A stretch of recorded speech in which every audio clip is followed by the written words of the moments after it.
And that's the problem, right? I mean, hell, and we can apply that same logic to Luka or Ja Morant or guys who know that they're going to be full-on max guys wherever they land.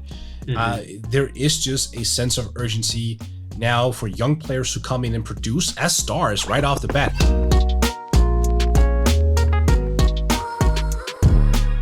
All right, so the last pieces of news that came out today, so far, it's 2:30. There's still plenty of time, I guess.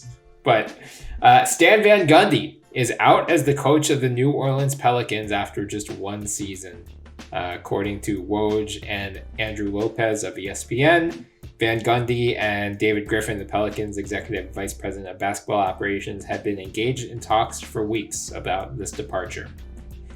So, Morten, it sounds like you had the heads up about this before this news came out, because you asked me a few hours before it leaked whether the news had come out, and I had a feeling this is what you were referring to. But what do you make of yes, Van Gundy's departure? You know, I'm a little bit saddened for Van Gundy. I think his heart is always in the right place. I wonder if he's a coach who is creative enough in 2021 NBA basketball.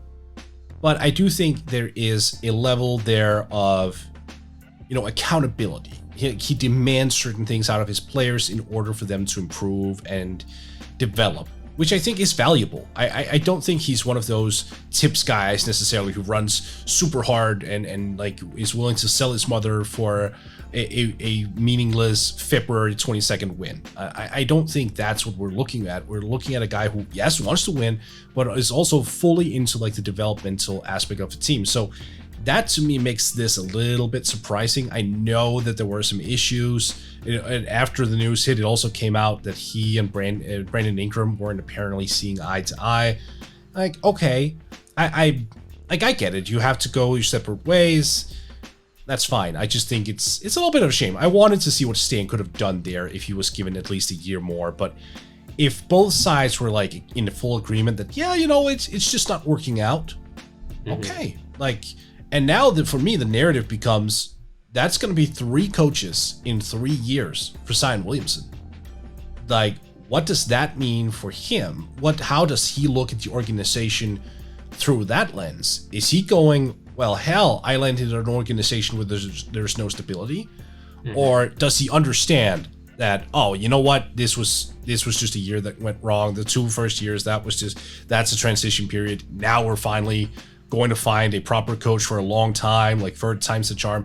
I don't know. I can't sit here and guess on behalf of Zion, but it is noticeable that you're having basically a coach a year.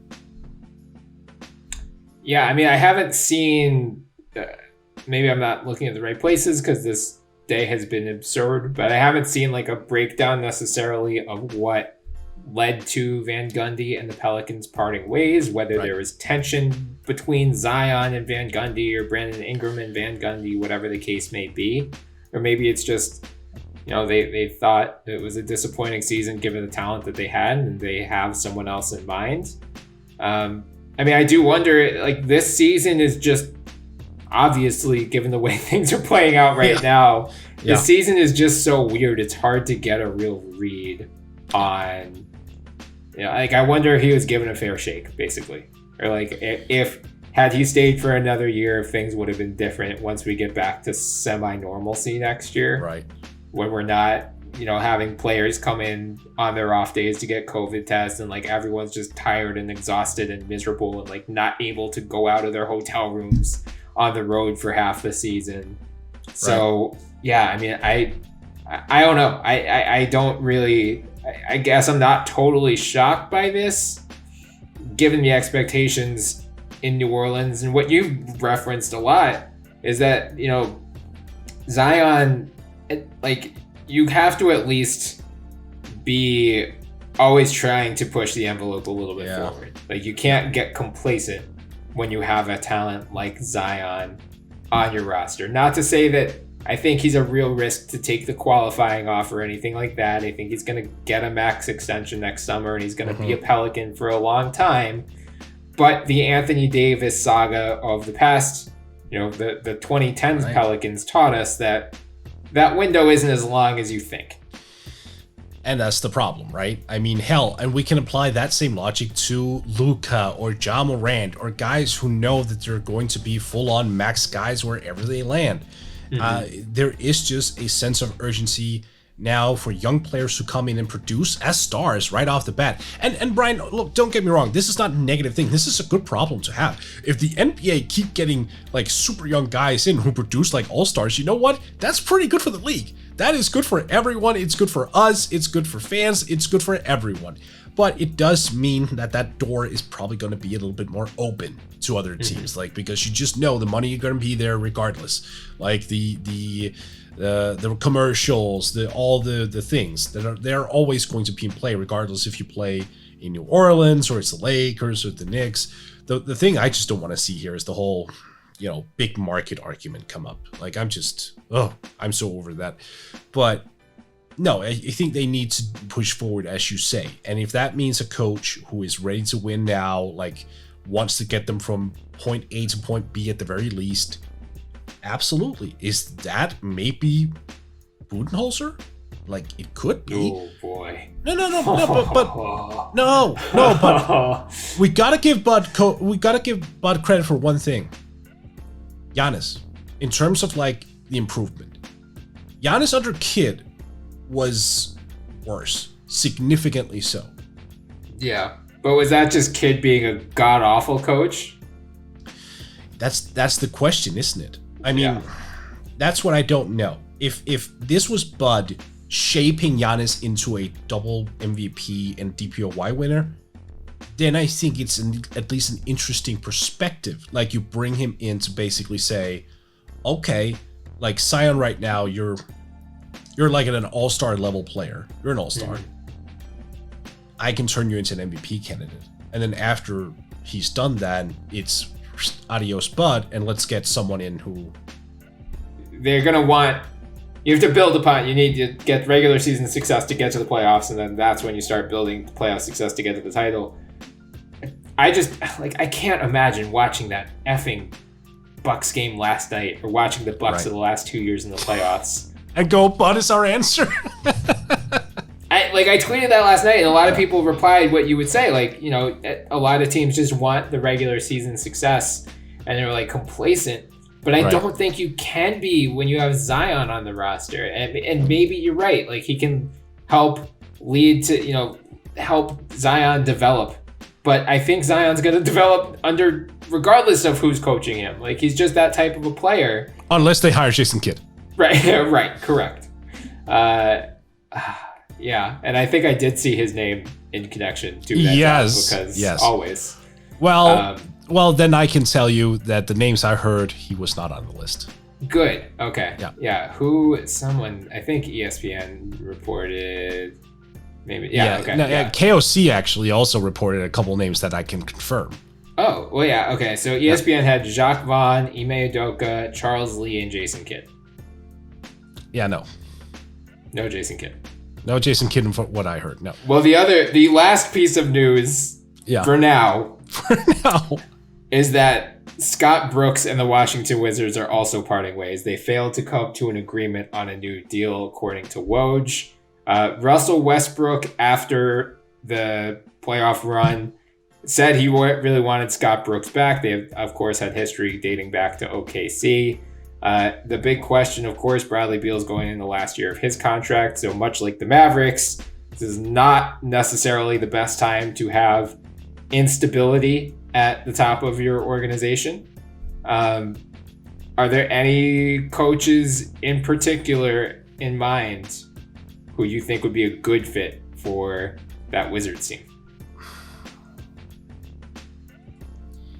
I would actually like to see them think outside the box on this one. Like, maybe that's internationally. Maybe it's finally breaking the gender norm and finding someone else there. I mean, I don't know. I think if you're the Wizards, you need to do something that's just, you can't rehash names. Like, I wouldn't mention Bud, for example, for the Wizards. Like, I don't think it's time to bring in someone who's, a known commodity of that sort. I think you need someone in with a completely fresh set of eyes, someone who is, like I said, completely out on the whole NBA experience, that comes in and goes, you know what, here's my perspective, and it's vastly different from anyone else's. I just don't want them to go into like, hey, let's hire Stan Van Gundy or Jason Kidd or someone else who's had the chance, like Mike Budenholzer. Like, no. Yeah. Like, it should be a first-time head coach and someone who is just unique in every single way. Someone who comes in and says, we're dealing with one of the most unique players in NBA history in Russell Westbrook. We have one of the best pure scorers in the league in Bradley Beal. And I have this weird-ass way of making it work. Just give me a shot. I don't know who that is. I'm not going to give you a name. I have no clue. I wonder if, I mean, again, I have no read on what happened here. I'm sure Fred Katz of The Athletic will have a very thorough breakdown in a couple hours. But I wonder if part of the disagreement was the Wizards aren't sure the direction that they're going to go. And maybe Scott Brooks did not want to sign on for a potential rebuild. Because I think ultimately that's, before you even start to circulate names of potential head coaches, if you're the Wizards, you need to figure out what direction you're going. Are you keeping Beal? Like, you're keeping Russ because no one's going to want him. But are you keeping Bradley Beal, or are you trading him and going into a full rebuild? Because we talked about this a couple episodes ago with Rui and Denny and Daniel Gafford in particular. They have some interesting young guys now. Like, it would not be totally crazy, especially considering what you could get for Beal. You could have the foundation of something interesting for a rebuild, but you need to figure out if that's the path you want to go. Because if not, if you're trying to keep Beal happy, you're going to need a win now coach, because you only have him for one more year, and there's no guarantee he's going to be willing to sign another contract extension. Like, he's probably going to become a free agent in 2022. So, yeah, I think that's really step one for the Wizards is, what are we doing here? And then let's find coaches who fit, whether it's rebuild or win now. Like, if it's a rebuild, someone like Brett Brown could make sense, who's got that player but development background. Right. But if it's a win now thing, then you're probably going to want someone more experienced. Maybe a Mike D'Antoni. Like, a Kenny Atkinson could be another. I guess he could really fit either bucket, but. Yeah, I just don't know if I agree with you on that. I mean, we've seen for many first-year head coaches win a championship, for example. Do you think a first-year head coach is going to win a championship? No, of course not. But I'm saying we've seen major success from first-year coaches. I mean, look, Steve Nash right now, first-year coach, might actually win the championship. We don't know. Yeah.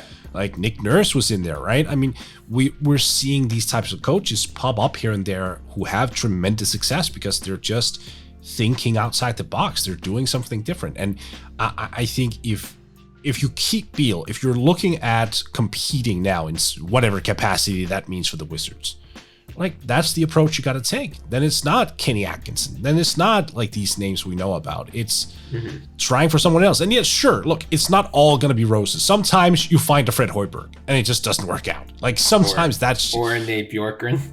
Or a Nate Bjorkgren. Yep, absolutely. And look, that's the risk you take. I will say, though, it didn't seem like the Pacers did their due diligence on that one. Right. So, and I do think that will be the case with the Washington Wizards. I think they will do their due diligence. Yeah. I forget it's Tommy Shepard, right? GM? Yeah. Oh, that just ran away from me. Like, we've heard him on podcasts before. He sounds like a very reasonable person. He sounds like someone who understands what he's doing, who is, what's the word? Meticulously looking through things first. He doesn't panic. So I would be open to letting him make that call and just go, okay, we need something else. And I agree with you. If they are pivoting into a rebuild, yes, Kenny Atkinson for sure. Someone of those lines. Absolutely. Yeah. Yeah, I mean, I think I hear you on the first year coach, but I think given the state of their roster and given especially the situation with Beal where you only have one more year, he's going to probably want more of a known quantity, because if you run the risk of getting a first-time head coach and you you have the potential for it to turn into a Bjorkgren situation. Like, I just think it's very risky with Beal having 1 year left on his deal, not knowing exactly what you're going to expect out of your head coach because that person has no experience in that role before. But again, that is risky. That is risky. That's part of the allure, Bryan. I don't think Tommy Shepard feels the same way when his job security is at risk. But no, it's a fair point. Yeah.